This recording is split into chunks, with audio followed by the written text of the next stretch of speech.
A few weeks ago, the federal government brought in a law. No handguns. Can't buy them, sell them, get rid of them. And then a few days afterwards, people were shot all across Canada. Jon Reid is the president of the Toronto Police Association. He joins me right now because I want to put the question to you. Some people said it does no good to outlaw handguns because only the good guys are going to pay attention to the law. Is that correct? Well, thank you for having me. You're absolutely right. They're right. One of the problems we're running into right now is that the criminal organizations and the criminals out there with these handguns are out each and every day paying zero attention. We're looking at what's going on here in Toronto. Shootings are up, handguns are up, and they're all the U.S. Guns are actually here in Toronto. So what's the answer? So that answer was ineffective. So Prime Minister Trudeau's listening right now. What's the answer? What do you think should be done? So greater enforcement. We need more boots on the ground, I think. Additional resources at the borders. Right. You know, there's a case recently of a 56-year-old female who was caught smuggling 25 handguns across the border in a gas tank in a car. You know, and this is an older case back, I believe, 2019, in which she received a 10-year sentence. So I think the sentence is appropriate. Yep. But we need to make sure that the interdiction of these firearms is one of the key pieces for us. What about when someone is charged with possession of an illegal firearm?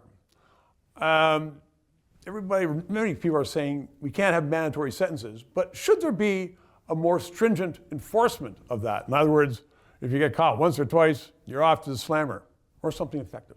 So obviously I have to do process. I would tend to agree with you.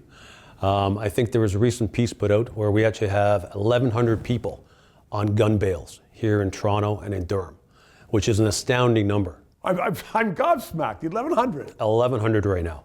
And you know, with Toronto Police Service and Durham, we're actually pushing forward with a project.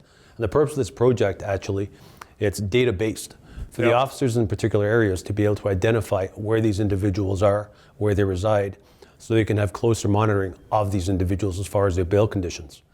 But I think that's only part of it. One of the key pieces here also we have to look at is with the bail conditions themselves, they have to be enforced.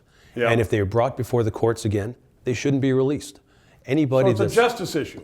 It's rules. It's a huge issue with, I think, with the justice. And we need to ensure these individuals, if they're caught with loaded firearms in the communities, they should be put before the courts and held in custody until their trial. And why do you, I mean, that's been said before.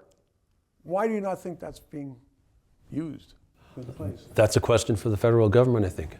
I think one thing we have to look at is, you know, the public expects to be safe. Yeah. The police officers work really hard each and every day.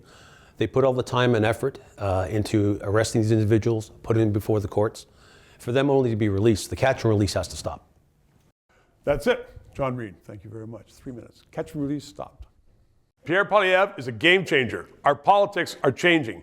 We need to look at all the issues and have an analysis of them. If you agree with that, press PayPal because we need to stay on the air, and also subscribe.